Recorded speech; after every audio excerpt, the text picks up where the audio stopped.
আমার ওয়াইফকে একজন এসে বলবে যে বেয়াদব মহিলা, আমি কি চুপ করে থাকবো? আপনার মা বোনকে আপনি একজন হুট করে এসে বলবে বেয়াদব মহিলা, আপনি সেটা মানবেন?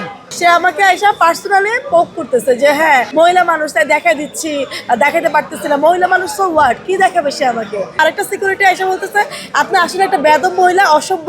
আমি এবং আমার ওয়াইফ আমরা দুজনেই ডক্টর, আমরা এসেছি আমার মাকে পিক করার জন্য। সৌদি এয়ারলাইন্স থেকে আসবে, তো ভিতরে একটু হট্টগোল চলছে, কারণ হচ্ছে আপনার আই গেস ট্রলি পেতে সমস্যা হচ্ছে, ডিলে হচ্ছে, তো শর্টেজ আছে। তো আমরা স্বাভাবিকভাবেই এয়ারপোর্টে ওই জায়গাটাতে সবাই ঘুরঘুর করছে তাদের প্যাসেঞ্জারকে ওয়েলকাম জানানোর জন্য, তো আমরাও সেখানে যাই। হ্যাঁ, অবশ্যই সিকিউরিটি যারা আছে দুইবার আমাদেরকে বলেছে ওখানে না সরতে, তো সবার সাথে আমরা সরে যাচ্ছি, আবার সবাই যখন ওখানে যাচ্ছে আমরা তখন যাচ্ছি।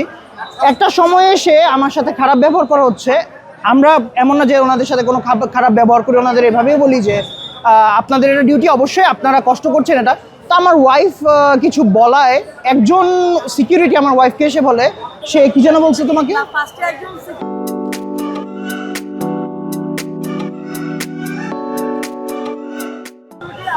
পার্সোনালি ক্লাস হলো, তো আমি যখন দাঁড়াইছিলাম সে আমাকে বলতেছিল যে আপনার একজন লোক ভিতরে গেছে, আপনি এখানে বসেন। যদিও ওখানে বসার কিন্তু নিয়ম নাই, ওই গোলটাতে বসার নিয়ম নাই। সে আমাকে বলতেছে আপনি এখানে বসেন, তাই বলছে আমি এখানে বসবো না, আমি হচ্ছে যে ওদিকে দাঁড়াই। তাও সে বলার কারণে আমি ওদিকে যাই না, আমি ওর সাথে দাঁড়াইছিলাম। তারপরে হচ্ছে সে আমাকে এসে পার্সোনালি পোক করতেছে যে হ্যাঁ আপনার হচ্ছে মহিলা মানুষ, তাই দেখা দিচ্ছি, দেখাতে পারতেছি না, মহিলা মানুষ সো হোয়াট, কি দেখাবে সে আমাকে? তোমাকে গালি দিছে সেটার কথা বলো। তারপরে আরেকজন আসছে, আরেকজন আসার পর আরেকটা সিকিউরিটি এসে বলতেছে আপনি আসলে একটা বেয়াদব মহিলা, অসভ্য, কিছু একটা বলতেছে।